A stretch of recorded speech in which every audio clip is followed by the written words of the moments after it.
ब्रह्मा जी के पौत्र क्षुप एवं महर्षि च्यवन के पुत्र दधीची आपस में घनिष्ठ मित्र थे। एक बार दोनों में एक विवाद उठ खड़ा हुआ। विषय था क्षत्रिय श्रेष्ठ है अथवा ब्राह्मण। क्षुप का कहना था कि क्षत्रिय श्रेष्ठ है, जबकि दधीची ब्राह्मण को श्रेष्ठ बता रहे थे। उनका विवाद कुछ ज्यादा ही बढ़ गया। उग्र स्वभाव के दधीची ने अपने बाएं हाथ की मुष्टि से क्षुप के मस्तिष्क पर आघात कर दिया। मुष्टि का प्रहार होते देख क्षुप क्षुब्ध हो उठा। उसने अपना वह वज्र उठाया जो उसने तपस्या करके पितामह ब्रह्मा से प्राप्त किया था, उसे दधीची पर चला दिया। वज्र के वार से दधीची की पसलियां टूट गईं और वह बेहोश होकर नीचे गिर गए। फिर जैसे ही उनकी मूर्छा भंग हुई, उन्होंने अपने योग बल से शुक्राचार्य का स्मरण किया। तुरंत ही शुक्राचार्य वहां उपस्थित होकर बोले, क्या हुआ वत्स, तुम्हें ये चोट कैसे लगी? दधीची ने कराहते हुए कहा, आचार्य, पितामह के पौत्र क्षुप द्वारा मुझ पर वज्राघात किया गया है। पीड़ा से मेरी बुरी हालत हो रही है, कुछ उपाय कीजिए। शुक्राचार्य तुरंत उपचार में जुट गए और कुछ ही पलों में दधीची की टूटी पसलियों को जोड़ दिया। दधीची फिर से भले चंगे हो गए। उन्होंने शुक्राचार्य का आभार व्यक्त करते हुए कहा, आचार्य, आपने तो मुझे क्षण मात्र में ही एकदम स्वस्थ कर दिया। कहाँ से सीखी यह विद्या आपने?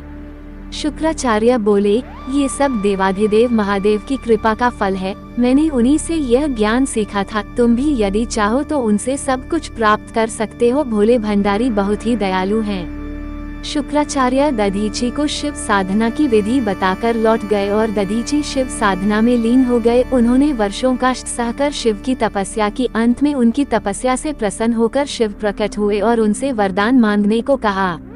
दधीची ने शिव को प्रणाम करके कहा, भगवान, यदि आप मेरी तपस्या से प्रसन्न हैं तो मुझे ऐसा वरदान दीजिए कि मैं कभी कमजोर न रहूं, किसी शस्त्र का मुझ पर कोई असर न हो, देवताओं के किसी भी अस्त्र शस्त्र से मेरी मृत्यु न हो। शिव ने तथास्तु कहा और अंतर्धान हो गए। दधीची बदले की आगे में सुलग रहे थे। वे क्षुप के पास पहुँचे और जाते ही उसके सिर में अपनी लात का प्रहार किया।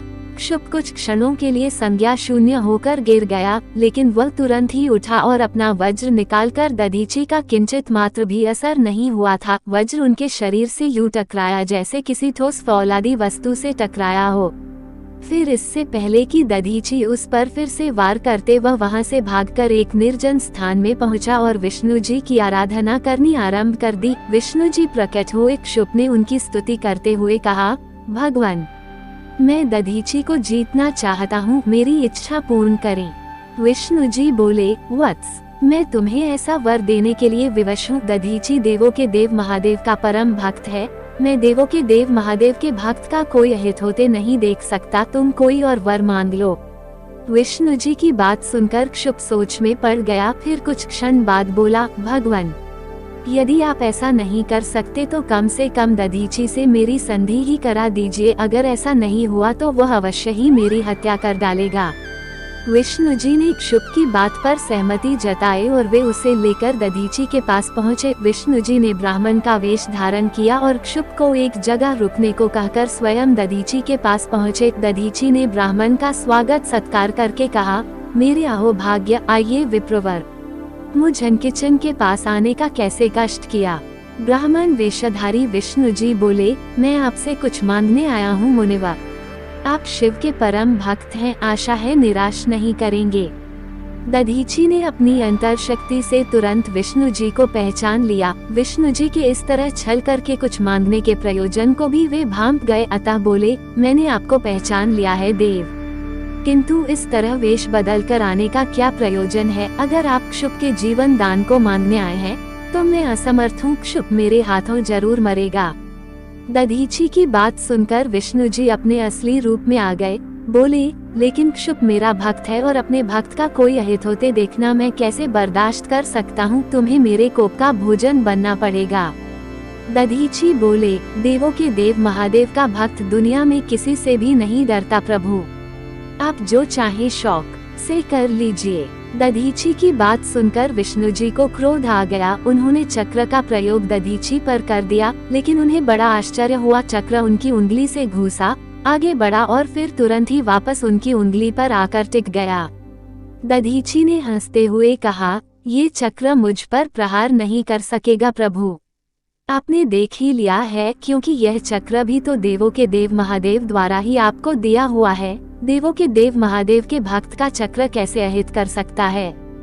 दधीची की बात सुनकर भगवान विष्णु जी ने उन्हें प्रणाम किया। फिर उन्होंने संकेत से एक ओट में छिपे क्षुप को बुलाया और उसे दधीची के सामने करते हुए बोले, क्षुप से बहुत बड़ी भूल हो गई थी विप्रवर, आप इसे क्षमा कर दीजिए। इसे मालूम नहीं था कि ब्राह्मण की शक्ति राजा महाराजा यहाँ तक कि देवों से भी बड़ी होती है। इसका अपराध क्षमा करें।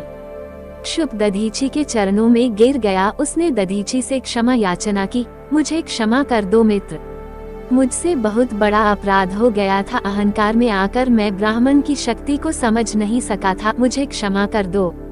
करुण हृदय दधीची ने कहा, तुमने अपनी भूल की क्षमा मांग ली, यही उचित है। पश्चाताप सारे पापों को धो देता है। मैं तुम्हें क्षमा करता हूँ। हम मित्र हैं और आगे भी मित्र ही रहेंगे।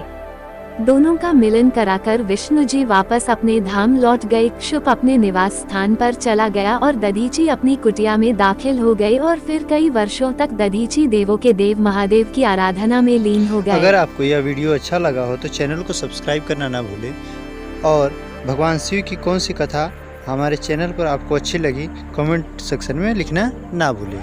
और जाते जाते कमेंट सेक्शन में जय महादेव लिखना ना भूलें। मिलते हैं इसी तरह के और नए वीडियो में। जय महादेव।